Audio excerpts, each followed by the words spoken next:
I have 20 years of outside sales experience. I have started 4 companies from scratch based off these techniques that we're gonna cover in this video. So if you want to achieve the next level of selling, grab your notebook, listen closely as we unlock the first sales secret. The first sales secret: connection over conversation. People buy from people that they know, like, and trust. I helped start a direct mail marketing company. Our customers were general managers of auto dealerships, not an easy person to sell. I trained with this sales manager who was the exact opposite of me. He made me look at this PowerPoint over and over for 5 days. I wanted to pull my hair out. I hadn't even sold anything, and I knew this was the wrong way for me to be selling. So that Friday, I had to go talk to the owner of our direct mail marketing company. I was nervous. I was afraid. So I went, I met him in his office, and I was all rigid and stiff. And I said, I would like to present this to you, because he wanted me to role play. So I sat down with him. I opened up the laptop, and I started going over all of the tidbits and all the information on what our campaigns could do. It was ice cold. There was nothing flowing. He stopped me in the middle of my presentation. I remember I spent 5 days of my early sales career learning this presentation. He said,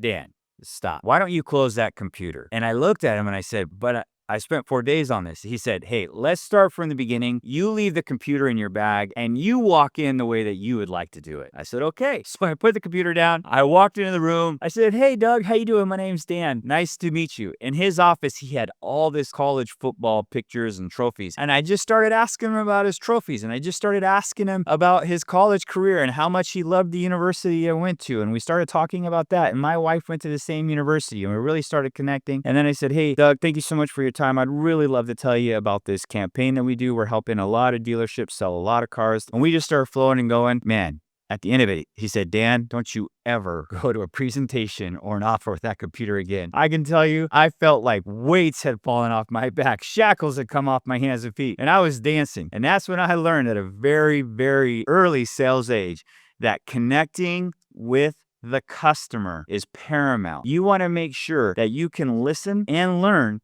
from the customer, but you gotta have to care. You have to care about what they're saying. You can't just be listening just to sell something. You have to be listening because you really want to know. Number 2, facts tell, but stories sell. I'm once again going to bring up this direct mail marketing company, and this is what I want to make sure you hear. I started this sales journey after being a 4th grade teacher. So I went from teaching 4th graders who basically thought I was the most amazing person on the planet to trying to sell general managers of auto retailers who thought the exact opposite of that. And so I made a ton of outbound calls. We had 0 customers when we started, okay? When I left, we had 480 customers. And in 3.5 years, I had brought in over 80% of those customers. I flew to 23 states in 3 years to meet with these customers face to face. And I learned really quickly that these men were busy. They had a lot of responsibility. And oftentimes, your customer can't hear you because they're thinking of something else. And so between trial and error, flying all over this great country of ours, I learned a trick. I learned a technique that I want to share with you. Oftentimes, when you tell a customer a story, they can slow down and they can actually hear the benefits and features of what you're trying to share with them. And so this is what I would do. Oftentimes, I'd have to fly to West Texas, Arizona, Colorado. I would get an appointment. I would meet with the general manager and he would be very busy, not really paying attention. And so I'd introduce myself. We would sit down and I would say, Mr. General Manager, before we get started, do you mind if I tell you a little bit about myself? That's key. Do you mind if I tell you a little bit about myself? This is the magic that happened. If the general manager sat back and folded his arms,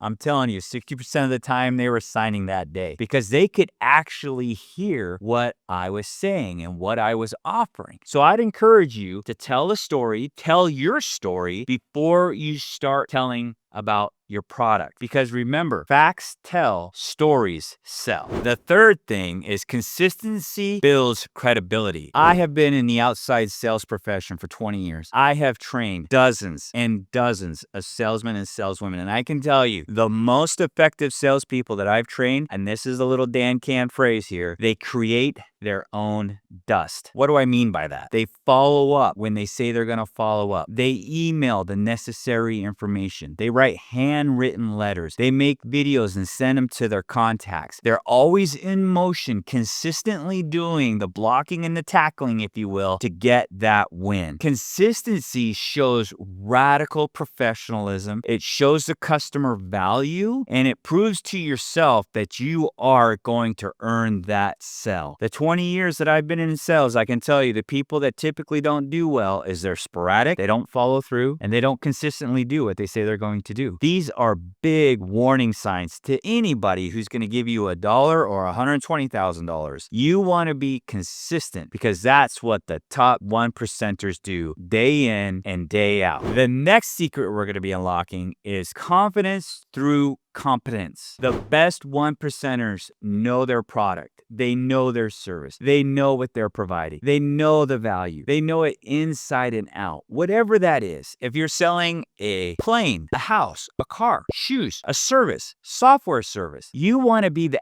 expert. You need to show value to the customer, that you care enough to know the ins and outs of the product or the service that you sell. Take the time to slow down and know what you're offering. These people are trusting you, and that's the beauty of sales. That's why I believe sales is actually a little bit spiritual, because you are building trust. This person is forfeiting dollars that they've earned to buy your product or service. You want to make sure that you can follow through on that. You want to make sure you believe in your product. And that's why it's imperative that you are competent in what you are selling. The next skill set is service over self. What I teach myself and my team members that sell for me is this: serve, serve, serve, serve, serve until they ask. I'm going to say that again. Serve, serve, serve, serve until they ask. You want to be there for your customers. You want to show them, earn their right to have their business, whether that's you're going over coverages as an insurance agent, or you're going over the benefits and features of investing with my real estate fix and flip fund, or you're going over the added value of why you want a bookkeeper so you can get 6 to 12 hours of your life back. You want to serve that customer, which oftentimes looks like learning what their need is. What is their value that they need to hear from you? That is serving the customer, or emailing or mailing or writing, like I said earlier, the handwritten letters. You want to serve your customer so that they know that you're going to be there not only during the sale, but after the sale. When you are serving someone, you are showing them, how can I help you succeed? That is the added value of working with a genuine salesperson that is a professional. Service first, sales second. The next tip is follow up brings the fortune. Hey, we're here to sell. We're here to help. And I can tell you that following up is imperative to any kind of sales success. I can tell you from personal experience that I have talked to customers, specifically with my real estate fix and flip fund. They told me no 2 years ago. They wanted to test it out, make sure that I was going to be able to make this company work. They told me no, but I just kept following up with them with my videos, thank you notes, emails, testimonials, over and over and over and over. 2 years. And then bam, he calls me and says, hey, I have $450,000 I'd like to invest with you. Whether you're selling an item that costs $599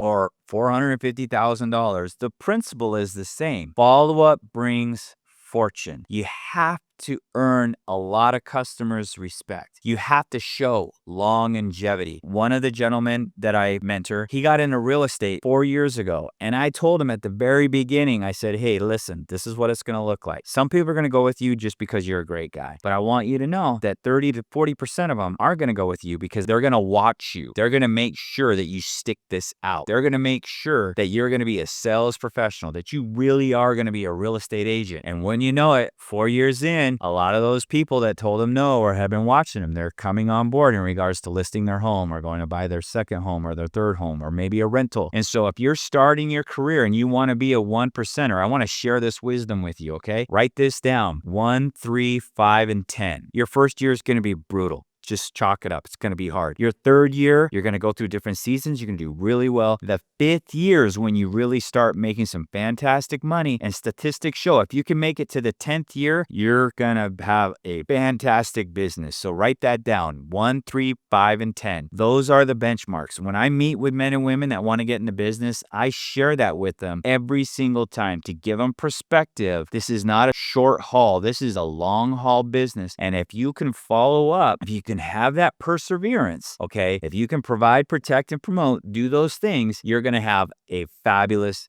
fabulous sales career. So you want to connect deeply. You want to serve continually and show up consistently. That's the soul of salesmanship. If you like this video, like it. If there was something that you gained, put a comment there. I want to learn from you as you're learning from me. I'm Dan Can. Love well and do good.